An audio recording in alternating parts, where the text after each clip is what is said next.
ભયમ દૃષ્ટિ દૂર્યતે શરણમીયુષામ સંસતેર ભયાત. સંસારના ભયથી આપના ચરણ કમલનો આશ્રય લેનારાઓને અભય પ્રદાન કરનારો, કામનાઓને પૂર્ણ કરનારો એકાંત. આપે જે શ્રી અસ્ત શ્રી લક્ષ્મીજીનું પાણી ગ્રહણ કર્યું છે, શ્રી કરગ્રહમ, એ જ કરકમલ શિરસી દેહિ નઃ, એ જ અમારા મસ્તક પર આપ પધરાવો.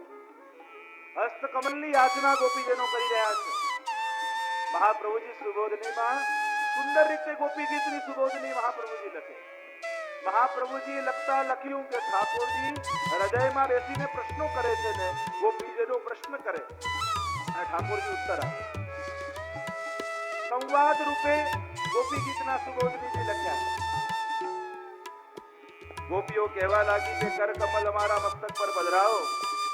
ઠાકોરજીએ કહે કે મારું કરકમલ તો યોગીઓને ધ્યાન કરવા યોગ્ય છે, સ્ત્રીને સ્પર્શ કેમ કરાય? કોઈ પરસ્ત્રીને મારા હસ્તકમલનો સ્પર્શ કેમ કરાવું? ગોપીઓ કહેવા લાગી શ્રી કરગ્રહમ, શું આ લક્ષ્મીજી સ્ત્રી નથી? જો લક્ષ્મીજીના પાણીનું હસ્તનું ગ્રહણ આપ કરી શકો તો અમે પણ વ્રજાંગનાઓ છીએ, વ્રજલક્ષ્મી છીએ. આપ અમારા કરકમલને, આપના કરકમલને અમારા મસ્તક પર કેમ ન પધરાવો? ઠાકોરજી કહેવા લાગ્યા, લક્ષ્મી જોડે તો મેં વિવાહ કર્યો છે અને વિવાહ કર્યો છે એટલે એમને કરકમલ ગ્રહણ કરી શકું, પણ આપના કરકમલ પરસ્ત્રીનું કરકમલ કેમ ગ્રહણ કરાય?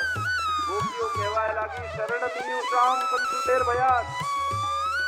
પત્નીનું રક્ષણ કરવું એ તો સાધારણ ધર્મ છે, પણ શરણાગતનું રક્ષણ કરવું એ ઈશ્વર ધર્મ છે. આપ લક્ષ્મીજીના કરનું ગ્રહણ કરી શકો તો અમે સંસારના ભયથી ભાગી આપની શરણે આવ્યા છીએ, તો અમારું રક્ષણ કરવું એ આપનો પહેલો ધર્મ છે, એ ભગવત ધર્મ છે. કારણ આપનો સ્વભાવ છે શરણસ્થ સમુદ્ધાર. આપ શરણે આવેલાઓને નિરાશ કરતા નથી. મામે વય પ્રપદ્યંતે માયા મેતામ તરંતિ તે. જે મારા થઈ જાય એને ઉતારી દઉં. જો પેલો માછીમાર હોય, પાણીમાં ઉભો રહીને જાળ નાખે, જે માછલીઓ માછીમારથી દૂર ભાગવા જાય એ બધી જાળમાં ફસાઈ જાય, પણ જે હોશિયાર માછલી હોય એ દૂર ન ભાગે, એ માછીમારના પગ પાસે આવીને ઊભી રહે, અને જે પગ પાસે આવી જાય એ જાળમાં ન ફસાય. પ્રભુ આપે પણ અનેક ગુણરૂપી માયા પ્રસરાવી છે. દૈવી એશા ગુણમયી મમ માયા દુરત્યયા. આ સંસારમાં માયારૂપી જાળ નાખી છે. જે આપનાથી દૂર જાય એ બધા માયામાં ફસાઈ જાય, પણ જે આપના ચરણોની પાસે આવી જાય એને માયા સતાવી શકે. શરણમીયુષામ સંસુતેર ભયાત. જે આપના શરણમાં આવે એના સંસારના ભયનો આપ નાશ કરી દો. મહાપ્રભુજીની શરણમાં પણ જે જન આવ્યા, શરણ આયે સોહી તારે, જે જન શરણ આયે સોહી તારે. એવા શ્રી મહાપ્રભુજી યમુનાજી કેવા શરણ પ્રતિપાલ ગોપાલ રતિવર્ધિની. શરણના પ્રતિપાલ શ્રી યમુનાજી. એક વાર યશોદાજી દિવાળીનો દિવસ હતો ને દીપદાન કરવા માટે યમુનાજીમાં પધાર્યા. લાલનને લઈને ગયા. દીવો પ્રગટાવે ને યમુનાજીમાં મૂકે. દીવો તરતો તરતો આગળ જાય ને લાલન પાણીમાં ઉભા રહી ગયા. તે દીવો તરતો તરતો ઠાકોરજી પાસે આવે અને પકડીને ઠાકોરજી કિનારે મૂકે. પાછો યમુનાજીમાં દીપક મૂકે યશોદાજી. તરતો તરતો જે દીપક ઠાકોરજી પાસે આવે ઠાકોરજી उसकी કિનારે મૂકે. યશોદાજી કહે કે લાલન ये क्या कर रहा है?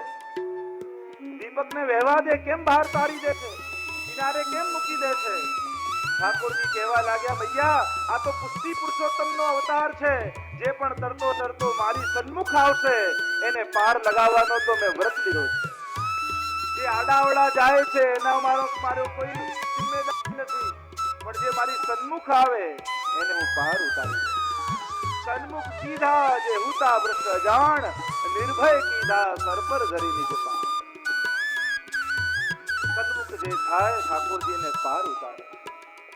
એ ગોપીજનો કહેવા લાગ્યા, શરણે આવેલાને તારવા એ તો આપનો સ્વભાવ છે. પ્રભુ કહેવા લાગ્યા કે અરે એક જ સ્ત્રી હોય, આટલી બધી સ્ત્રીઓને હું કેમ શરણે લઉં? ગોપીઓ કહેવા લાગી, વૃષ્ટિ ધોરી આપશો એટલા માટે આપ વૃષ્ટિ કુળમાં પ્રખ્યાત છો. અને વૃષ્ટિ રાજાને અનેક સ્ત્રીઓ હતી ને અનેક સંતાનો હતી, તો એમણે અનેક સ્ત્રીઓને શરણ આપ્યું. તો આપ પણ એ જ કુળમાં પ્રગટ્યા છો, આપ પણ અમારો સ્વીકાર કરો. સુરદાસને થયું કે આટલી રાતના મારી છડી પકડવામાં ઠાકોરજી સિવાય બીજું કોઈ નથી. એક છેડો ઠાકોરજી પકડીને આગળ ચાલે અને બીજો છેડો સુરદાસજી પકડે. અને સુરદાસજીના મનમાં મનોરથ થયો, આજે ઠાકોરજી હાથમાં આવ્યા છે તો લાવ એમનો હાથ પકડી. અને આમ વિચાર કરતા છડીમાં ધીમે ધીમે હાથ આગળ કરવા લાગ્યા સુરદાસજી. અને આગળ કરતા કરતા જ્યાં ઠાકોરજીનો હાથ પકડવા જાય, ઠાકોરજી બૈયા છુડાઈને ભાગ્યા. અને સુરદાસ બોલ્યા, બૈયા છુડાए जात हो निर्बल जानी मोहे, अगर हृदय छुड़ा के भाग सको तो मरद बखाऊं तोए. हाथ છોડાઈને તો ભાગો છો, હું વૃદ્ધ છું, આપ બાળક છો, પણ મારા હૃદય છોડાઈને ભાગો તો તમને ખરા મરદ કહું. પણ ઠાકોરજીમાં એટલી તાકાત નથી કે ભક્તના હૃદયમાંથી ભાગી શકે. સિય તો હે નયનન હી મેં રાખું.